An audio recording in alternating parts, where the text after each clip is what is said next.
This is how you create a melting text effect inside After Effects. Go up to the text tool, type our text, ice cream, center it. Going to add a nice gradient ramp, do a nice sort of pinkish color.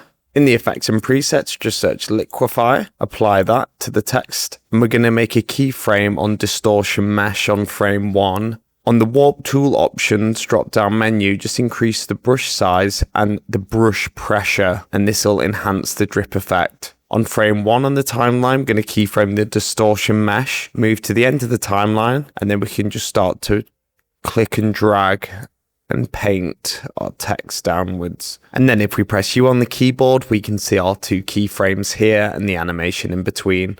Voila. If you found this tutorial helpful, then subscribe to Astrella for daily After Effects.